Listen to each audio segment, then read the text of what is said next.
किसी शहर के रेलवे स्टेशन पर एक भिखारी रहता था। वो वहां आने जाने वाली रेलगाड़ियों में बैठे यात्रियों से भीख मांगकर अपना पेट भरता था। एक दिन जब वह भीख मांग रहा था तो सूट बूट पहने एक लंबा सा व्यक्ति उसे दिखा। उसने सोचा कि यह व्यक्ति बहुत अमीर लगता है, इससे भीख मांगने पर यह मुझे जरूर अच्छे पैसे देगा। वह उस लंबे व्यक्ति से भीख मांगने लगा। भिखारी को देखकर उस लंबे व्यक्ति ने कहा, तुम हमेशा मांगते ही रहते हो, क्या कभी किसी को कुछ देते भी हो? भिखारी बोला, साहब मैं तो भिखारी हूं, हमेशा लोगों से मांगता ही रहता हूं, मेरी इतनी औकात कहां कि किसी को कुछ दे सकूं। लंबा व्यक्ति बोला, जब किसी को कुछ दे नहीं सकते तो तुम्हें मांगने का भी कोई हक नहीं है। मैं एक व्यापारी हूं और लेन देन में ही विश्वास करता हूं।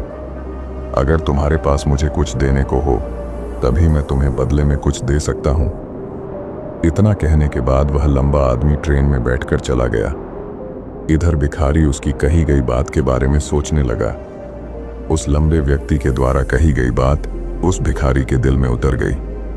वह सोचने लगा कि शायद मुझे भीख में अधिक पैसा इसीलिए नहीं मिलता क्योंकि मैं उसके बदले में किसी को कुछ दे नहीं पाता हूं। लेकिन मैं तो भिखारी हूं, किसी को कुछ देने लायक भी नहीं हूं। लेकिन कब तक मैं लोगों को बिना कुछ दिए केवल मांगता ही रहूंगा? बहुत सोचने के बाद उस भिखारी ने निर्णय किया कि जो भी व्यक्ति उसे भीख देगा उसके बदले में वह भी उस व्यक्ति को कुछ जरूर देगा।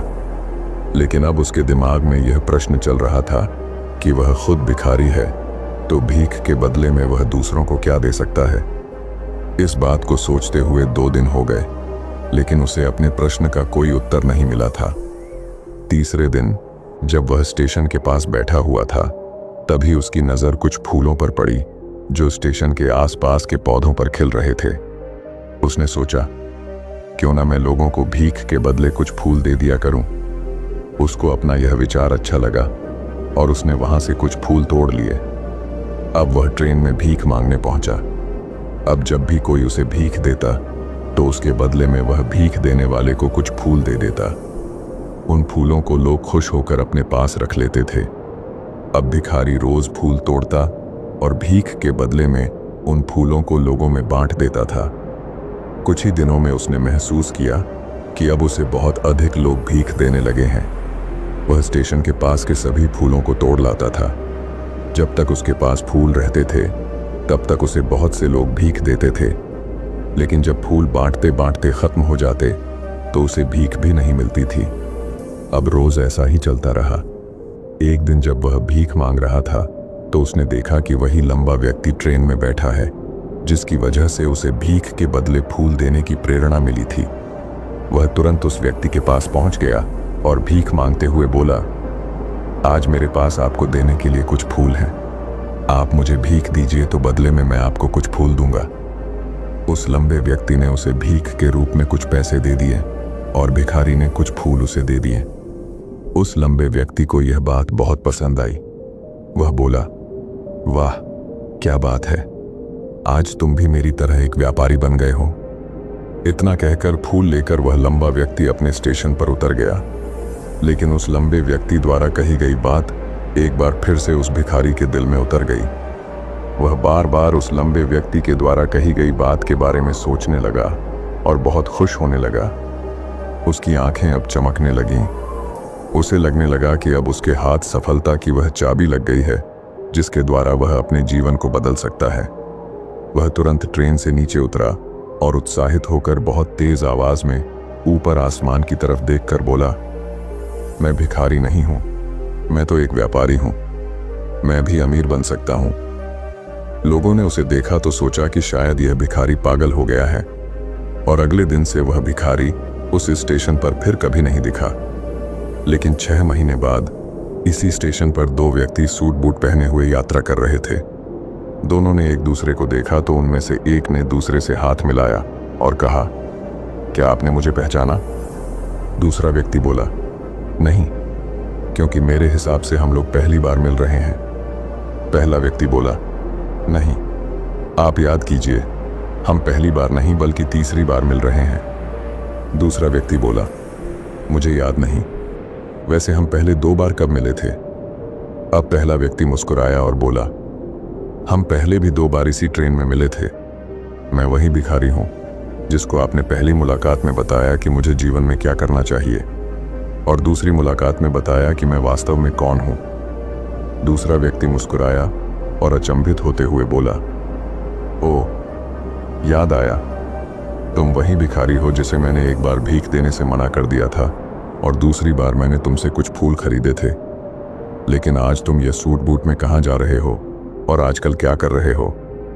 तब पहला व्यक्ति बोला, हाँ, मैं वही भिखारी हूं, लेकिन आज मैं फूलों का एक बहुत बड़ा व्यापारी हूं और इसी व्यापार के काम से ही दूसरे शहर जा रहा हूं।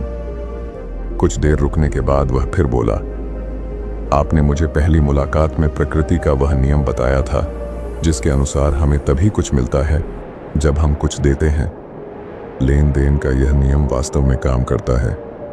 मैंने यह बहुत अच्छी तरह महसूस किया है, लेकिन मैं खुद को हमेशा भिखारी ही समझता रहा। इससे ऊपर उठकर मैंने कभी सोचा ही नहीं। और जब आपसे मेरी दूसरी मुलाकात हुई तब आपने मुझे बताया कि मैं एक व्यापारी बन चुका हूं। अब मैं समझ चुका था कि मैं वास्तव में एक भिखारी नहीं बल्कि व्यापारी बन चुका हूं। मैंने समझ लिया था कि लोग मुझे इतनी भीख क्यों दे रहे हैं, क्योंकि वह मुझे भीख नहीं दे रहे थे बल्कि उन फूलों का मूल्य चुका रहे थे। सभी लोग मेरे फूल खरीद रहे थे क्योंकि इससे सस्ते फूल उन्हें कहाँ मिलते। मैं लोगों की नज़रों में एक छोटा व्यापारी था, लेकिन मैं अपनी नज़रों में एक भिखारी ही था। आपके बताने पर मुझे समझ आ गया कि मैं एक छोटा व्यापारी हूँ। मैंने ट्रेन में फूल बांटने से जो पैसे इकट्ठे किए थे उनसे बहुत से फूल खरीदे और फूलों का व्यापारी बन गया। यहाँ के लोगों को फूल बहुत पसंद है और उनकी इसी पसंद ने मुझे आज फूलों का एक बहुत बड़ा व्यापारी बना दिया। दोनों व्यापारी अब खुश थे और स्टेशन आने पर साथ उतरे और अपने अपने व्यापार की बात करते हुए आगे बढ़ गए।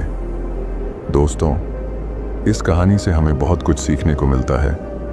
कहानी में लंबा व्यापारी गिव एंड टेक के नियम को बहुत अच्छी तरह जानता था। दुनिया के सभी बड़े व्यापारी इसी जीवन के नियम का उपयोग करके सफल हुए हैं। इस फॉर्मूले को उसने भिखारी को भी बताया। भिखारी ने इस प्राकृतिक नियम को अपना लिया और इसका असर उसके जीवन में साफ दिखाई देने लगा। उसने अपनी सोच बदली और उसकी जिंदगी बदल गई। यह कहानी हमें बताती है कि हम यदि अपनी सोच बदल लें तो कुछ भी हासिल किया जा सकता है। यदि हम खुद को छोटा समझते रहेंगे तो हम हमेशा छोटे ही बने रहेंगे।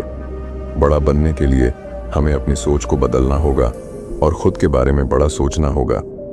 कहानी का सार यह है कि सफलता आपकी सोच में छुपी होती है। खुद का आत्मसम्मान जगाइए, अपनी सोच को बड़ा बनाइए और देखिए कैसे आप सफलता के शिखर पर पहुंच जाते हैं।